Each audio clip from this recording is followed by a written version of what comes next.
Shalom, salam sejahtera bagi Bapak Ibu Saudara-saudara, anak-anak yang dikasihi oleh Tuhan Yesus Kristus.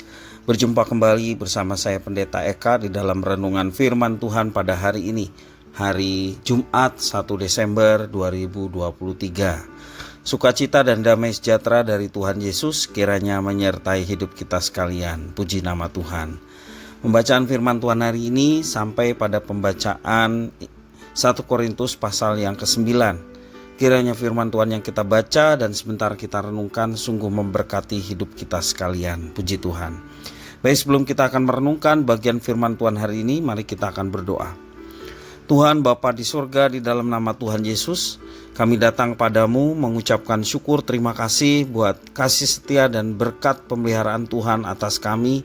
Biarlah semua kebaikan Tuhan yang kami alami, semakin kami mengenal Tuhan, semakin kami mengasihi Tuhan dengan menerapkan firman Tuhan yang kami baca renungkan setiap hari, sehingga dengan itu nama Tuhan dimuliakan.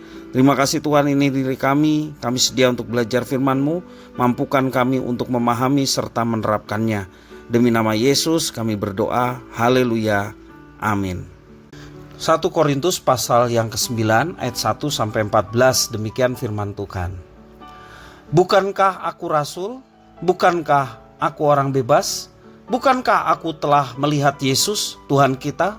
Bukankah kamu adalah buah pekerjaanku dalam Tuhan?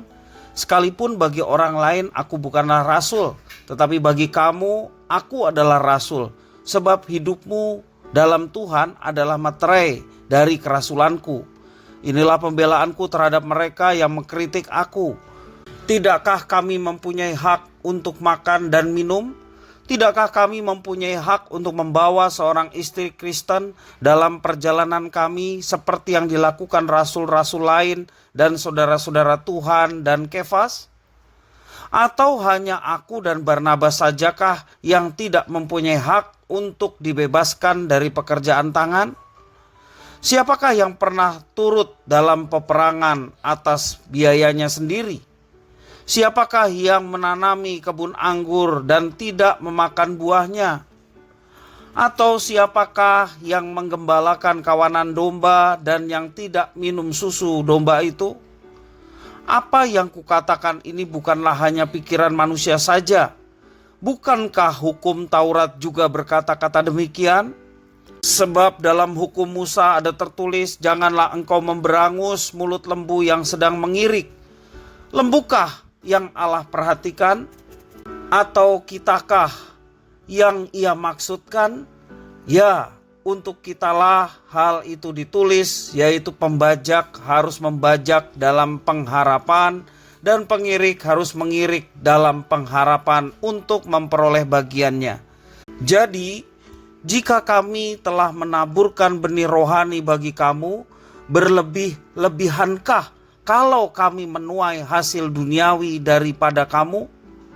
Kalau orang lain mempunyai hak untuk mengharapkan hal itu daripada kamu, bukankah kami mempunyai hak yang lebih besar?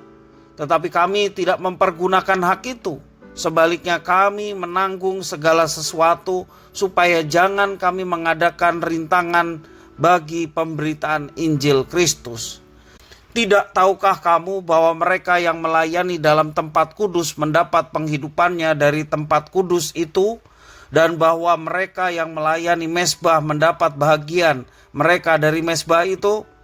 Demikian pula Tuhan telah menetapkan bahwa mereka yang memberitakan Injil harus hidup dari pemberitaan Injil itu. Demikian firman Tuhan. Bapak Ibu saudara-saudara yang dikasihi oleh Tuhan, seorang bisa saja mengakui percaya kepada Kristus. Namun ironisnya, ia yang menyatakan diri percaya kepada Yesus tidak mengalami perubahan yang mencerminkan kepercayaannya kepada Kristus. Pertumbuhan spiritualitasnya stagnan atau berhenti, mandek. Bisa dipastikan orang seperti ini akan sulit melihat dan menikmati karya Kristus dalam kehidupannya. Berbeda halnya dengan kehidupan Rasul Paulus.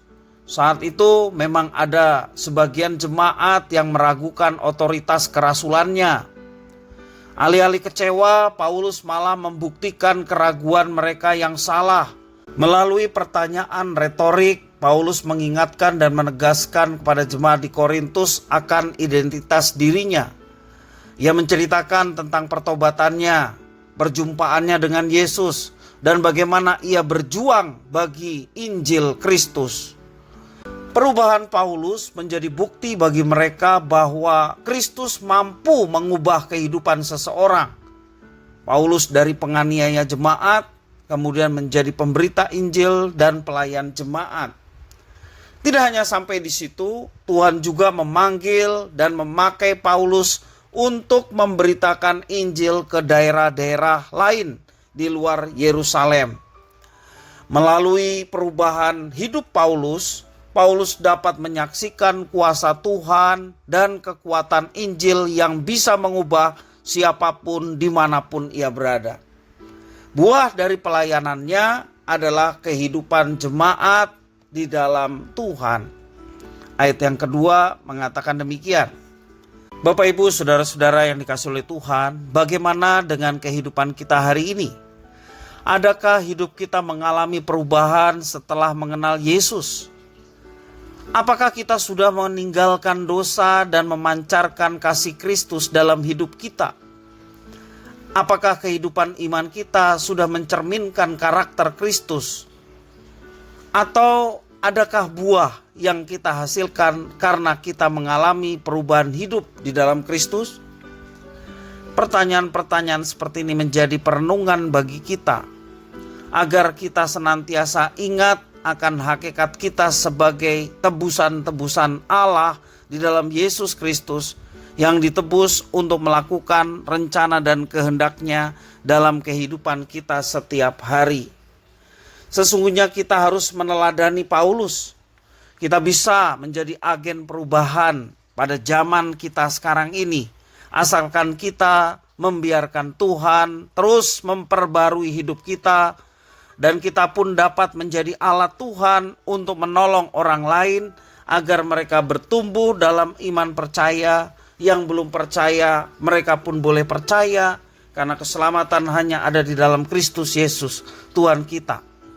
Kita juga perlu berkomitmen di dalam diri kita dan mendedikasikan totalitas hidup kita di hadapannya untuk melayani Dia yang sudah memberkati kita. Kita harus membiarkan Tuhan terus berkarya secara efektif di dalam kehidupan kita.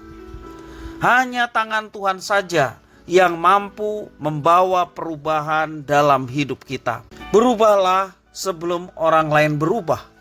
Tentunya perubahan kehidupan kita yang terus-menerus semakin menyerupai gambaran Kristus yang menjadi teladan bagaimana melaksanakan kehendak Bapa di sorga.